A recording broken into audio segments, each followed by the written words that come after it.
Software समझा, एक तो हमने ये समझा कि आपका फाइबर आता है, ठीक है। तो जो फाइबर का इनपुट हो रहा है उसमें हम डिनेयर, कलर, क्वालिटी, इस तरीके का 3 इनपुट लेंगे और साथ में 3-4 नोट्स का भी फील्ड ले लेंगे ताकि आपका कुछ भी एक्स्ट्रा चीज़ आ रहा है तो वो आ जाए। सबसे पहली चीज़ तो आपकी फाइबर आ गई।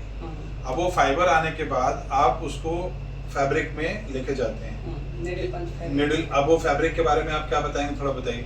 ठीक है, वो नीडल पंच फैब्रिक होता है। हाँ, निडल पंच फैब्रिक। हाँ। निडल पंच फैब्रिक का मतलब है जो कट के बन रहा है। नहीं, नीडल से पंच होता है, वो अच्छा। नीडल पंच फैब्रिक हो गया। अच्छा, जो निडल से जो मशीन आप हमें दिखाई जो मशीन से वो बन रहा है, जो अभी मैंने हाँ, जो मशीन से आपने मुझे दिखाया तो वो निडल पंच फैब्रिक है, राइट। तो निडल पंच फैब्रिक से जो आउटपुट निकला जी, वो उसको फिर आप कहाँ ले गए? उसको हम 2-3 स्टेज में जाता है। पहली स्टेज तो वो एक डायरेक्ट जो हमारा कटिंग में जाता है, कटिंग में चला गया। हाँ, एक तो जियो टेक्सटाइल के लिए गया। वहाँ कटिंग मतलब कटिंग हो गया, स्टिचिंग होता है, वो डायरेक्ट वो पार्टी को चला जाता है। हाँ, उसके बाद एक सेकंड सर, जैसे जो कटिंग वाला गया जी, तो कटिंग वाला जो आपका गया वो आप कटिंग होती है, सारी चीजें कट कट के हाँ, आपकी बनती है, वो एक चीज हो गई। जी, दूसरी चीज ये हो गई कि दैट इज विदाउट केमिकल। जी, दूसरी चीज आपकी ये हो गई कि आप केमिकल अप्लाई करके उसको रॉ फिनिश प्रोडक्ट में हाँ, बनाते हो, वो सेकंड प्रोडक्ट, वो सेकंड प्रोडक्ट हो जी। गई। अब केमिकल के भी जो इनपुट्स हैं उसका स्टॉक हाँ, और जो आपका वो कट के बन रहा है फिनिश प्रोडक्ट उसका भी स्टॉक आपको चाहिए, प्रिंटिंग का भी, और ये दोनों चीजें चाहिए। जी। उसके बाद आपको और क्या क्या चीजें चाहिए सर, थोड़ा ब्रीफ करें। इसके अलावा हमारा जितना एक तो मतलब ये जो सेकंड स्टेज होगी उसका तो आप क्लियर कर ही लेंगे। उसमें हाँ, कुछ और भी मटेरियल हाँ, हैं, जैसे हाँ, हमारा पॉलीफिल हो गया, हाँ, और भी 1-2 प्रोडक्ट हैं जो डायरेक्ट जाते हैं कुछ, जैसे हमारा और ये हॉट एयर कॉटन वगैरह के हैं जो ऊपर नहीं जाते जियो में, वो डायरेक्ट चला वो फिनिश प्रोडक्ट है। वो फिनिश प्रोडक्ट हो जाते हैं, वो नीडल पंच से हो जाते हैं। हाँ, तो तो वो निडल कुछ प्रोडक्ट ऐसे हैं मतलब जो नीडल पंच में ही आते हैं वो सारे, ओके, ठीक है। और मतलब कैटेगरी तो उसमें 2 ही है, चाहे वो जियो में जाए चाहे डायरेक्ट यहाँ से जाए, मतलब 2 ही कैटेगरी है। एक कोटिंग में गया जिस पर बैक कोटिंग होती है, और दूसरा नीडल पंच। निडल पंच है ना। तो निडल पंच जो हो रहा है और जिसपे आप स्टिचिंग कटिंग करवा रहे हो, निडल पंच का ही पार्ट है, ठीक है। अब आपके पास चीज बन गई, बन के फाइनली आ गई आपके पास, जिसको आप मैट कह रहे हैं। जी, मैट आपका आ गई। अब मैट में आपकी क्या क्या कैटेगरीज है? मैट में हमारा कारपेट होता है जो Okay. जिसपे हम कोटिंग करते हैं, वो Right. सारे वो दो स्टेज में वो भी जाएगा। एक तो वो होता है वहां से जैसे हमने कोटिंग किया वो डायरेक्ट सेल हो गया। हाँ, दूसरा होता है हमारा वो प्रिंटिंग में जाता है, हाँ, वो सेकंड प्रोसेस। हाँ, हाँ, तो हमारा जो पेपर आता है प्रिंटिंग का, हाँ, वो उस पे पेपर से उसको ट्रांसफर करते हैं, हाँ, तो वो वहाँ फाइनल होता है वो प्रोडक्ट। हाँ, वो भी Okay. 2 कैटेगरी में हो गया, ओके, हाँ, ठीक है। तो वहाँ पे हमारा दोनों का अलग अलग स्टॉक थी। एक तो हम्म, जो वहाँ प्रोडक्ट बना, हाँ, जो हमारा डायरेक्ट कोटिंग हुआ, एक उसका स्टॉक अलग होगा, हाँ, एक जो हमारा प्रिंटिंग हुआ हाँ, उसका स्टॉक अलग होगा। हाँ, तो दोनों का ये तो स्टॉक यहाँ अलग। स्टॉक तक की बात होगी। हाँ, अब इसके- इसमें हाँ, हम्म, अब स्टॉक आ गया, हम समझ जी। गए। स्टॉक में अब ये चीज आ गई कि हमारे पास जितना भी स्टॉक प्रोड्यूस हो रहा है, हम्म, चाहे वो कटिंग से हो रहा हो, चाहे वो हम्म। कोटिंग से हो रहा हो, चाहे वो केमिकल से हो रहा हो, हाँ, उसका हम बारकोड जनरेट करेंगे। जी, एक बारकोड हमने जनरेट करके आपको दे दिया एपीआई के थ्रू, वो बारकोड आपके पास आ गया। अब वो बारकोड से कस्टमर की बिलिंग होगी, जी, ठीक है। कस्टमर जब आएगा तो कस्टमर का डाटा आ गया सारा, नाम, नंबर, एड्रेस, फोन नंबर, हम्म, और वो बिलिंग करेंगे तो उसका सारा डिटेल जाएगा, जिससे हम ट्रैक करेंगे कि ये कस्टमर ने कितनी बार खरीदा, क्या किया था, कितनी बार डिटेल है, वो सारा कस्टमर का डाटाबेस बन गया। जी, ये हमारी आपकी जो सिस्टम मुझे समझ में आया, यही चीज समझ में आया। हाँ। इसमें अगर आप कुछ ऐड ऑन करना चाहते हैं या कुछ मैं मिस कर रहा हूँ तो बता सकते हैं।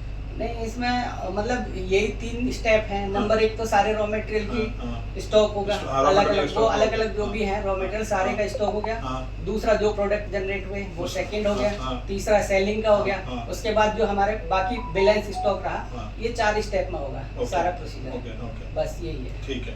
तो आई एम क्लियर, मुझे जो समझ में आया। सर आपको कुछ बोलना है, डाउट है, कुछ ऐड ऑन करना चाहते हैं? बस हमारा मेन तो इन्वेंट्री है। इन्वेंट्री अगर आप प्रॉपर्ली मैनेज करा दो तो भी ठीक है।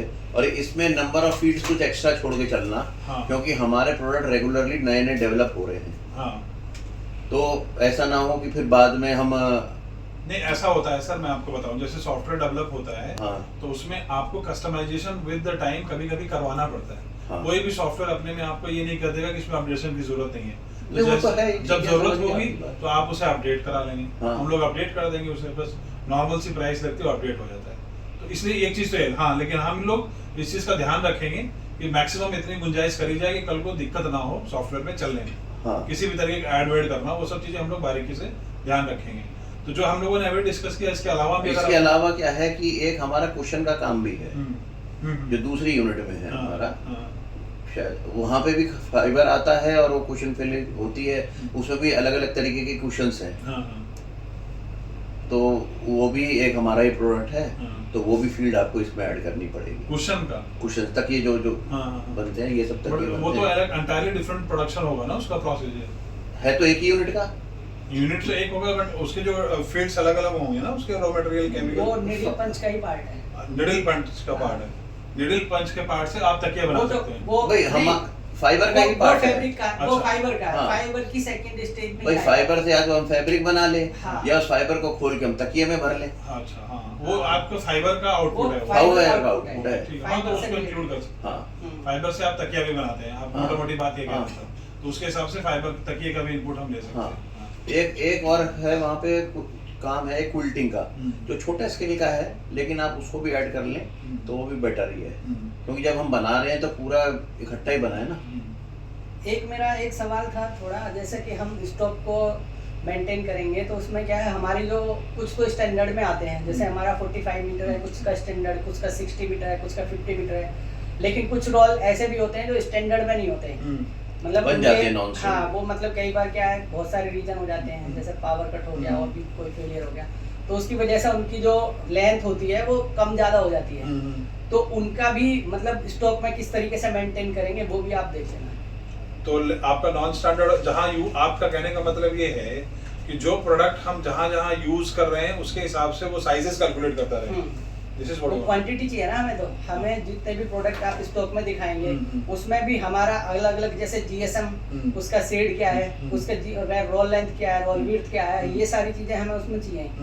तो क्वांटिटी आप कैसे दिखाएंगे?